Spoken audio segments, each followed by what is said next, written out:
여러분 만약에 누군가에게 가장 중요한 것을 맡기게 된다면은 여러분 누구에게 그것을 맡기겠습니까? 돈을 맡긴다던가 혹은 집문서를 맡긴다던가 중요한 거 맡길 때에 믿음직한 사람에게 맡기겠습니까? 믿지 못하는 사람에게 맡기겠습니까?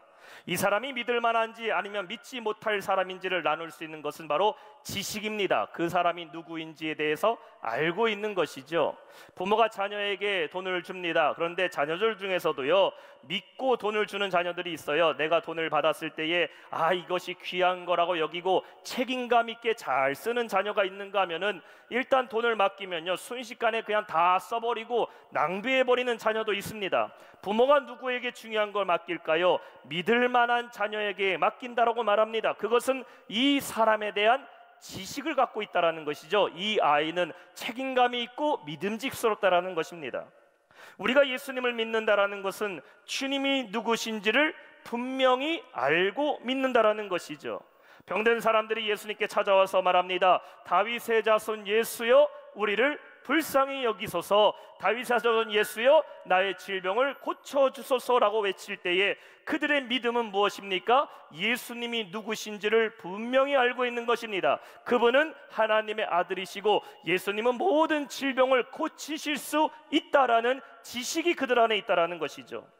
여러분, 여러분의 믿음에는 주님에 대한 분명하고 확실한 지식이 있기를 소망합니다. 예수님은 전능하신 하나님이심을 우리가 믿는 겁니다. 예수님 안에는 능치 못함이 없음을 믿으시기 바랍니다. 두 번째, 믿음에는 무엇이 포함되어 있을까요? 그 안에는 동의가 들어가 있습니다. 예수님이 누구신지 알고 있다면 그 능력에 대해서 내가 동의하는 것이죠. 의심하지 않는 겁니다. 예수님이 진리이시라는 것을 내가 동의할 때에 비로소 믿음은 이루어진다라는 것이에요. 세상에요, 예수님 모르는 사람 누가 있겠습니까? 지나가는 사람 붙잡고서 예수 아십니까? 그러면 다 압니다. 근데 그들은요, 예수님이 알지만 동의하지 않기 때문에 믿지 않는다라는 것이죠. 예수님을 내가 받아들이지 않기 때문에 믿음이 생겨나지 못하는 겁니다. 마가복음 9장에 보면은 한 아버지가 귀신 들린 자기 아들을 데리고 예수님께 찾아왔어요. 그리고 예수님이 병을 고치시고 귀신 들린 자를 물리친다라는 그 지식을 갖고 주님께 찾아오게 됩니다. 근데 그가 예수님께 나왔을 때 이 아버지가 뭐라고 얘기합니까? 마가복음 9장 22절에 보면은 무엇을 하실 수 있거든, if you can do anything. 예수님 무언가를 하실 수 있다면은 지식만 갖고 나왔어요. 사람들이 말하기를 예수님은 병든 자도 고치시고 귀신 들린 자도 물리치신다고 하시는데 예수님 혹시나 이 이야기가 진짜라면은 내 아들 고쳐달라고 말합니다. 근데 그때 예수님이 23절에 뭐라고 말씀하십니까? 할 수 있거든이 무슨 말이냐? 믿는 자에게는 능하지 못할 일이 없느니라. 예수님의 이 말씀에 이 아버지가 뭐라고 말합니까? 주님께 나와서 주여 나의 믿음 없음을 도와달라고 외치게 돼요. 그러니 지식으로 믿는 것에서 끝나는 것이 아니라 진짜 그분은 하나님이시고 예수님은 진짜 능력의 주님이시라는 것이 우리 심령 안에 동의되어야 된다는 것이죠. 그 다음에 필요한 것은 신뢰라고 말합니다. 신뢰. 옛날에 여러분 이러한 놀이 해보신 적 있으세요? 뒤에 있는 사람이 앞에 있는 사람에게 말합니다. 내가 뒤에서 붙잡아 줄 테니까 걱정하지 말고 뒤로 누워보라고. 눈 감고 손을 가슴에 모은 다음에 뒤로 그냥 누우면은 내가 뒤에서 잡아준다라고 얘기합니다.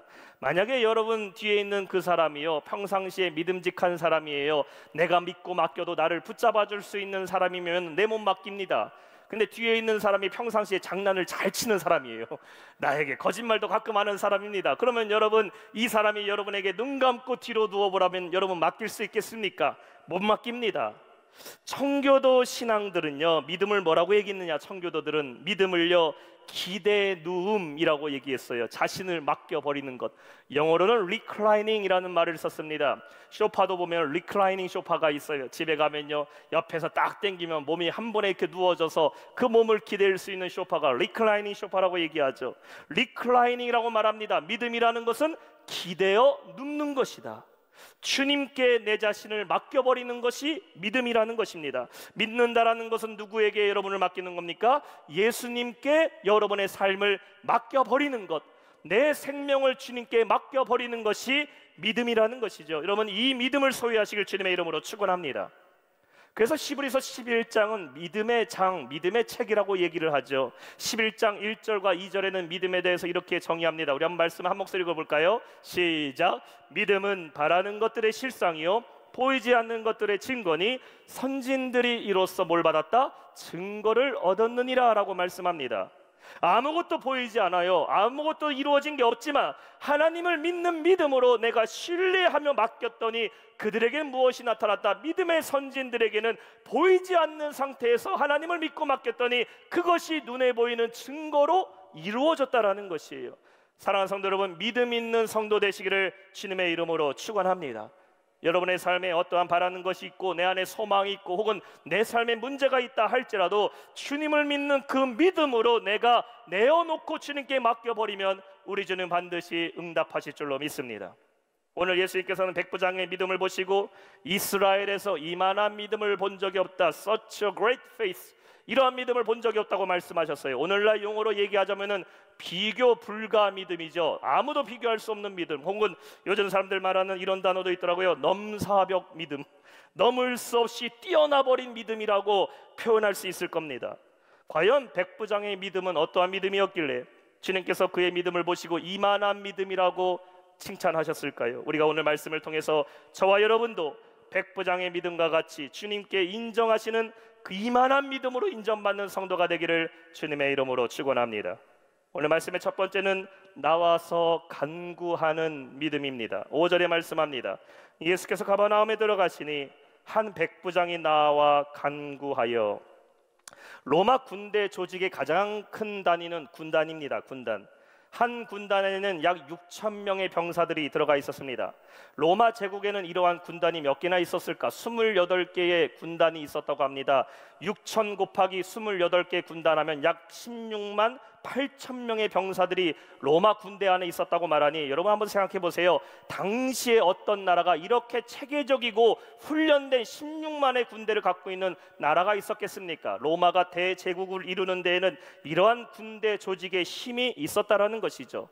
하나의 군단은 다시 10개의 대대로 나눠졌습니다. 그리고 한 개의 대대에는 병사를 100명씩 묶은 6개의 중대로 나누어졌습니다. 오늘 성경에 나오는 백부장은 그 중에 한 중대인 100명의 군사를 거느리고 있는 대장이라는 것이죠. 우리나라 군대 계급에서 보면 약 중대장 정도라고 생각할 수 있을 겁니다. 그런데 로마 제국에서 백부장이 갖고 있는 권한은 오늘날 우리가 생각하는 그런 군대 계급보다도 훨씬 더 큰 권한을 가지고 있었습니다. 백부장에게는 어떠한 권한이 있었는가? 사법권과 경찰권을 갖고 있어서 이 로마의 백부장이 한 도시에 주둔하고 있으면은 그 도시에 있는 모든 재판을 다 관여하고 그 도시의 모든 치안을 다 통솔할 정도의 권한을 갖고 있는 사람이 백부장이었습니다. 그러다 보니까요, 이 백부장이 한 도시에 끼치는 영향력이 얼마나 컸겠습니까? 사람들은 백부장의 눈에 들기 위해서 뇌물을 갖다 바치기도 하고 백부장의 심기를 거슬리는 일을 혹시 당하기라도 하면은 절대 하지 않는 말 그대로 막강한 힘과 권력을 갖고 있는 사람이 백부장입니다. 아무나 백부장 될 수 있었을까요? 아닙니다. 로마에서 적어도 15년 이상 군무 생활을 해야 되고 15년 군 생활도 대충 사병으로 하는 것이 아니라 월등하게 뛰어난 사람, 그리고 그에 가장 필요한 것은 무엇일까요? 바로 로마의 황제에게 절대적인 충성을 맹세한 사람에게 부대를 맡기고 대장을 맡겼다라는 것이죠. 그런데 이러한 백부장이 오늘 예수님께서 가버나움에 들어가시는데 갑자기 주님께 그 허리를 숙이면서 도움을 구하게 되었다라는 것입니다. 한번 생각해 보세요. 백부장이 예수님께 도움을 구할 만한 일이 무엇이 있겠습니까?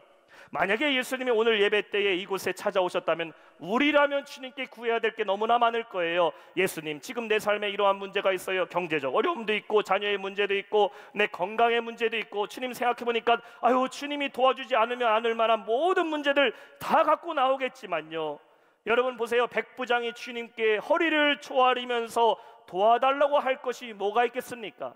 곰곰이 생각해보면 이런 거 생각할 수 있겠죠. 예수님, 제가 지금은 백부장인데 내년에는 천부장 되게 해 주옵소서. 예수님, 지금 제 몸이 아픕니다. 제 질병을 고쳐주세요. 마치 나아만 장군이 몸에 문둥병에 걸렸을 때 그 병 고쳐달려 찾아왔던 것처럼 백부장의 몸에 병이 있다면 예수님께 고개를 숙이며 고쳐달려 했을 겁니다. 아니, 백부장의 가족들 중에 자녀나 아내나 혹은 부모가 아팠다면 자신의 허리를 숙이면서 예수님, 우리 가족 중에 한 사람 고쳐달라고 얘기할 수 있었겠죠. 그런데 그의 간구는 자신의 문제를 위한 간구가 아니었다라는 것이죠. 오늘 6절 말씀 보세요. 이르되 주여, 내 하인이 중풍병으로 집에 누워 몹시 괴로워하나이다. 백부장은 자기가 병에 들려서 예수님께 고쳐달라고 나온 게 아니에요. 개인의 문제가 아닙니다. 내 하인이 병에 걸렸다라고 말하고 있어요. 우리말 성경에는 나이스하게 하인이라고 얘기하지만요, 원어를 보게 되니까요, 노예라는 뜻을 가지고 있어요. 파이스, 영어로는 servant입니다. 그의 노예가 질병에 걸렸다, 이렇게 얘기할 수 있겠죠. 예수님, 우리 집에 노예가 한 명 있는데 그 노예가 병에 걸렸습니다. 그 노예 좀 고쳐주옵소서. 당시의 노예는요, 인격체가 아니에요. 소유물이었습니다. 상징이었어요. 글라디에이터라는 영화 보신 적 있죠? 글라디에이터. 거기 보면요, 노예들이 나와서 칼싸움, 검투사를 합니다. 사람들의 오락을 위해서 사람들이 막 죽어나가요. 그런데 노예들이 칼싸움하다 죽는다고 누가 한 명 슬퍼합니까? 아무도 슬퍼하지 않아요. 왜냐하면 노예는 인격체가 아니었기 때문입니다. 지금 백부장은 병들은 그 노예를 고치기 위해서 스스로 예수님께 나와 허리를 숙이면서 주님께 우리 하인 좀 고쳐달라고 간청하고 있다는 것이죠. 여기서 이 사람의 성품을 볼 수가 있습니다. 백부장은 한 영혼을 귀히 여겼던 사람이라는 것이에요. 한 영혼을 귀히 여기는 그 가치관은 누구의 말씀입니까? 예수님의 말씀입니다. 로마 시대에 누가 노예를 귀하게 여겼습니까? 로마 시대에 누가 노예를 위해서 헌신합니까? 아무도 그렇지 않아요. 그러나 그 시대에 한 영혼을 귀하게 여겼던 한 사람이 있었으니 그는 바로 예수님이셨다라는 것이죠. 주님은 한 영혼을 귀히 여기셨어요. 유대인들이 사람으로도 취급하지 않는 저 사마리아인들과 제 세리들과 죄인들을 예수님은 사랑하시고 돌보셨어요. 백부장은 높은 자리에 있습니다. 로마의 장군이에요. 근데 그 시대의 문화와 그 시대의 가치관, 로마의 사상을 따르는 것이 아니라 그는 예수님의 가치관과 예수님의 가치를 따라 살았던 사람이라는 것이죠. 또한 자신의 종을 고쳐달라고 주님께 찾아왔다는 것만으로도 이 백부장은 예수님이 누구신지, 그분이 어떠한 기적을 행하실 수 있는 분이라는 것을 분명히 알고 있었던 사람이라는 것이에요. 백부장의 이러한 성품과 그의 믿음에 감동하신 예수님께서 이미 7절에 보면 결론을 내리십니다. 뭐라고 말씀하십니까? 이르시되 내가 가서 고쳐주리라. I will come and heal him. 백부장의 말씀을 듣고요, 예수님이 고쳐준다고 이미 결정을 내버리셨어요. 여러분, 우리의 믿음이 예수님을 감동시키는 믿음 되기를 주님의 이름으로 축원합니다. 한 사람이 믿음이 있다라는 것은 교회 안에서만 그 믿음이 드러나는 게 아니에요. 그 사람의 삶의 성품에서도 이 사람이 믿음이 있는지 없는지가 드러나게 되어 있어요. 교회를 벗어나게 되면 어쩌면 여러분의 믿음이 더 확실하게 분명해집니다. 교회 안에 있으면 다 믿음이 있어 보여요. 그러나 내 삶으로 돌아갈 때에, 가정으로 돌아가고 자녀를 대하고 내 이웃을 대하고 내가 일하는 직장을 돌볼 때에 과연 이 사람이 진짜 믿음 있는 사람인지 없는지가 드러나게 된다는 것이에요. 내가 믿음이 있다고 하면서도 내 성품이 변하지를 않습니다. 내가 믿음이 있다고 하면서도 주님의 말씀과 말씀의 가치관을 따르는 것이 아니라 여전히 세상의 가치관을 따라요. 여전히 세상 사람처럼 행동하고 말하고 모든 생활을 하고 판단한다면 그 사람 진짜 믿음 있는 사람 아닙니다. 야고보서 2장 17절은 말씀하고 있어요. 이와 같이 행함이 없는 믿음은 그 자체가 뭐라고요? 죽은 것이라. 냉정한 말이죠. 행함이라는 것은 무엇을 말할까요? 행함이라는 것이 하나님께만 잘하는 거 아니더라고요. 야고보서 2장 8절과 9절 그 앞절에는 이렇게 말합니다. 내 이웃을 내 몸같이 사랑하는 것, 사람을 차별하지 않는 것, 한 영혼을 존귀히 여기는 것, 그것이 바로 말씀대로 행하는 믿음이라는 것이에요. 이미 백부장은 자신의 종을 위해서 예수님께 나와 허리를 숙이고 간청하는 그 모습에서부터 주님은 응답하셨어요. 내가 가서 고쳐주리라. 예수님은 이 사람한테 왜 여기까지 왔는지, 어떻게 나를 찾아왔는지, 그 종을 어떻게 고쳐줘야 될지 묻지도 않으십니다. 왜냐하면 그의 성품과 행실이 이미 예수님께 응답받은 사람이었기 때문이죠. 여러분, 우리 안에 이러한 행함이 있는 믿음을 소유하시길 주님의 이름으로 축원합니다. 믿음은요, 나타나야 돼요. 따라합시다. 믿음은 나타나는 거다. 나타나줘야 돼요. 무엇으로 나타납니까? 삶 가운데 얼마나 말씀을 순종하며 살아가는지 드러나야 돼요. 예배 때 믿음 있는 모습도 중요하지만 내 삶으로 돌아갈 때에 정말 이분은 믿음이 있다라는 것이 보여줘야 돼요. 그리스도의 사랑이 나의 성품으로 나타날 때에 우리의 믿음은 비로소 주님께 인정받을 수 있음을 믿으시기 바랍니다. 두 번째, 말씀을 믿는 믿음입니다. 8절 말씀이에요. 백부장이 대답하여 이르되 주여 내 집에 들어오심을 나는 감당하지 못하겠사오니 다만 말씀으로만 하옵소서. 그러면 내 하인이 낫겠사옵나이다. 오늘날 시대를요, 이 불신의 시대라고 이야기를 합니다. 믿을 만한 사람이 한 명도 없다라는 것을 종종 들을 때가 있어요. 부모는 자식을 믿을 수가 없어요. 자식도 부모를 못 믿습니다. 아내는 남편을 못 믿고 남편도 아내를 못 믿어요. 사회나 정치도 믿을 수가 없어요. 옛날엔 뉴스나 신문 보면은 이게 사실이라고 받아들였는데 이제는 매스컴도 믿을 수가 없어요. 날씨를 알려주는 기상청은 어느 날 오보청이 되어버렸어요. 오보청 하도 틀려서. 뉴스 통신은 뭐가 됐어요? 카더라 통신이 되어버렸어요. 보이스 통신 전화기는요 뭐가 됐어요? 보이스 피싱이 되어버렸어요. 그러다 보니까 사람들의 말에 대한 권위가요 바닥으로 떨어져 버렸습니다. 여러분 한번 생각해 보세요. 요즘에 누가 말만 믿고 말만 듣고 믿는 사람 얼마나 있습니까? 말뿐으로 끝나지 않아요. 증거를 보여달라고 말합니다. 말했다면 그거에 대한 각서라도 써달라고 해요. 그래야 믿겠다고 말합니다. 교통사고가 나도 이거 누가 잘못했다 말 필요 없습니다. 뭐부터 보자고 얘기합니까? 블랙박스부터 보자고 얘기해요. 어디서 사건이 일어났다면 내가 증인이라 얘기해도 증인 필요 없어요. CCTV 어딨냐고 그거부터 보자고 얘기합니다.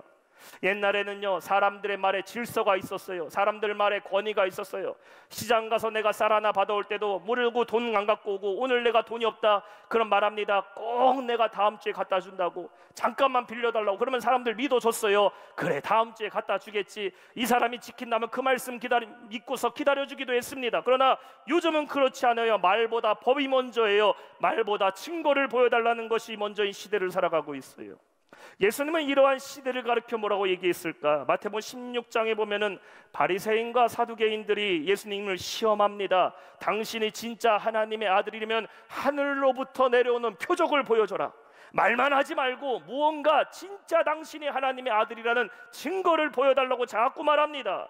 그래야 내가 당신을 하나님의 아들이라고 믿겠다라는 것이죠. 그때 예수님께서 마태복음 16장 4절에 이렇게 말씀하시더라고요.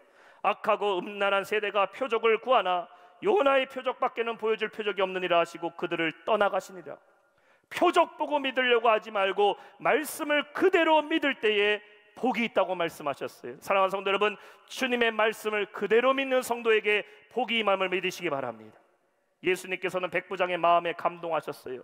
그리고 말씀하셨죠. 내가 가서 고쳐주리라. 사실 여기에서 오늘 이야기가 끝난다면요 뭐 누구나 공감할 수 있는 이야기입니다. 백부장이 고쳐달라 했으니 예수님이 고쳐주신다. 그런데요 오늘 이야기가 거기서 끝나지 않아요. 백부장이 뭐라고 얘기합니까? 예수님 우리 집까지 오실 거 없어요. 주님 다리도 아프시고 우리 집까지 가려면 시간도 오래 걸리는데 누추한 우리 집까지 오시지 말고 주님 지금 말씀만 하시면 집에 있는 내 하인은 고침받을 줄 믿습니다. 백부장은 무엇을 믿었다? 예수님의 말씀만 있다면 주님이 직접 오시지 않아도 그 말씀의 능력이 있고 그 말씀의 기적이 일어날 것을 그가 믿었다라는 것이죠. 백부장은 지금 예수님이 어디에 계시는지가 문제가 되지 않아요. 예수님이 예루살렘에 계시든 가버나움에 계시든 뭐 어디 갈릴리에 계시든 주님이 계시는 장소가 중요한 게 아니에요. 주님이 우리 집과 멀리 계셔도 문제가 되지 않습니다. 그러나 주님이 말씀만 하신다면은 시간과 공간을 초월해서 역사하시는 하나님이시라는 것을 그가 믿었다라는 것이죠. 오늘날 우리에게 필요한 믿음이 바로 이러한 믿음 아닙니까? 주님 얼마 전에 코로나가 심했을 때 예배당 들어올 때마다 우리가 체온 체크를 했어요. 정해진 체온보다 높게 나오면은 집에 가서 쉬시라고 얘기하고 그 체온보다 아래로 내려가신 분들 예배에 들어왔습니다. 만약에 여러분 믿음도 측정하는 게 있어서 믿음 딕테스터가 있어서 예배당 들어오는데 이분은 80% 이상 믿음이 있어요. 그러면 얼른 들어와서 예배 드리세요. 어떤 분 측정했는데 60%밖에 안 나와요. 근데 말합니다. 성도님 죄송해요. 믿음 좀 키우고 오세요. 믿음을요 측정할 수 있는 게 없습니다. 믿음을 어떻게 측정해요? 백부장의 믿음을 100이라고 정한다면은 우리는 백부장의 믿음만키 되기 위해서 100으로 올리면 됩니다. 달리기 목표가 17초, 17초라면 그 17초 한계를 뛰어넘기 위해서 노력하면 돼요. 그런데 믿음은요 측정이 안 돼요. 측정이. 얼마 정도 믿음이 있다라고 우리가 어떻게 할 수 있어요? 예수님이 백부장의 믿음을 보시고 이만한 믿음이라고 말하는 것은 무엇을 말할까요? 이것은 어떠한 기준치를 말하는 게 아니에요. 분량을 말하는 게 아닙니다. 백부장이 이만큼 했으니 너희도 이만큼 해야 된다, 그걸 비교 대상을 만들어준 것도 아닙니다. 주님은 모여있는 사람들의 각 사람의 믿음의 분량을 보시면서 뭐라고 얘기하는 겁니까? 너의 자신이 갖고 있는 그 믿음의 이상을 초월하라는 것이에요. 왜 우리가 이 말씀을 듣다가 백부장이 대단하다고 느끼십니까? 로마의 백부장 정도라면요 이 정도 믿음은 없을 거라고 생각했기 때문이에요. 아니 백부장 정도 되고 그 정도 위치에 있는 사람이 얼마나 교만했겠어요. 그런데 말씀을 보다 보니까 교만하지 않고 이 사람이 믿음이 있는 것을 보고 사람들이 놀라는 겁니다. 여러분, 백부장의 이름 아십니까? 이름이 나오지 않아요. 그러나 그의 직책만 나오고 있어요. 왜 그럴까요? 백부장인데도 이 정도 믿음이 있다라는 것, 우리에게 놀라겠다라는 것이죠. 예를 들어 이렇게 볼 수가 있겠죠. 아, 저분을 보니까 진짜 믿음 없어 보여요. 옷을 입은 거나 교회에서 행실하는 거 보니까요 진짜 저분은 어떻게 예수 믿었는지 정말 놀랄 것 같은데, 이분이 살아가는 모습, 교회 안에 헌신하는 모습 보니까요 믿음이 너무나 있습니다. 집에 가도 말씀 중심으로 살아가요. 만나는 사람마다 전도합니다. 그러면 우리가 어떻게 느끼니까 깜짝 놀라죠. 야, 저 사람 보기에는 믿음 없어 보이는데 진짜 믿음 있는 사람이라고, 얼마나 기도 열심히 하고 얼마나 말씀대로 살아가는지 모른다고 말합니다.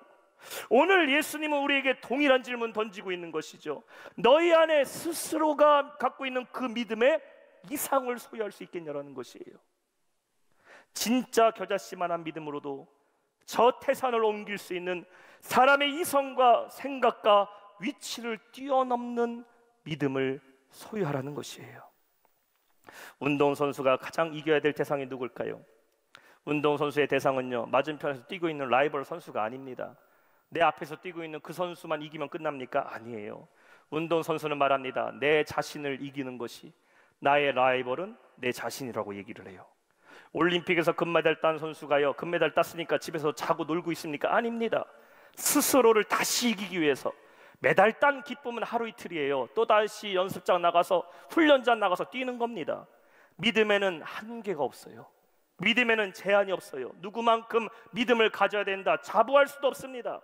이 중에서 누가 나만큼 좀 믿음 가지십시오라고 자부할 수 있는 분 누가 있어요? 목사님, 그래도 나 정도 믿음은 갖고 계셔야지, 그렇게 자부할 수 있는 사람 누가 있습니까? 없습니다. 단 우리는요 스스로가 믿음의 경주자라는 것이에요. 내 자신을 이기는 믿음을 얻기 위해서 우리는 날마다 달려가야 됨을 믿으시기 바랍니다. 오늘 11절 12절 말씀 한번 보세요. 또 너희에게 이르노니 동서로부터 많은 사람이 이르러 아브라함과 이삭과 야곱과 함께 천국에 앉으려니와 그 나라의 본 자손들은 바깥 어두운 데 쫓겨나 거기서 울며 이를 갈게 되리라. 무슨 말씀일까요? 앞에 회중들한테 말하는 거예요. 너희들 믿음 좋다고 자부하지 말라는 것입니다. 동서남북 유대인이나 저 이방인이라 할지라도 수많은 신앙인들이 지금 이 백부장처럼 자신의 믿음을 키우기 위해서 전진하고 달려가고 있다는 것이에요. 여러분, 믿음 좋다 자부하지 마세요. 이 땅에는 여러분보다 믿음 지키기 위해서 열심으로 목숨 바쳐 달려가고 있는 믿음의 경주자들이 있어요. 비교하라는 게 아닙니다.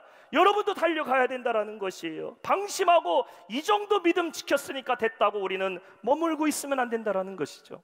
사도 바울은 이것을 히브리서 12장에 믿음의 경주를 달리고 있다라고 표현하고 있어요. 바울의 믿음의 경주의 라이벌이 누군지 아세요? 같이 달리는 로마 누가입니까? 함께 달리는 바나바입니까? 아닙니다. 바울의 믿음의 경주자의 라이벌은 자기 자신이에요. 나는 끝까지 이 경주를 마칠 때까지는 나와 스스로 싸워서 이기는 믿음의 경주를 한다라는 것이에요. 사랑하는 성도 여러분, 여러분의 자신을 이기는 믿음을 소유하시길 축원합니다. 지금 믿음에 만족하시면 안 돼요. 우리는 계속해서 하나님, 내 안에 큰 믿음 달라고 구해야 된다는 것이에요. 오늘 본문에 나오는 백부장의 믿음만큼 있어도 안 됩니다. 그 이상의 믿음을 소유하기 위해서 우리는 오늘도 기도하고 말씀 붙잡고 전진하는 거예요. 이것이 바로 믿음 생활이고 이것이 신앙생활입니다.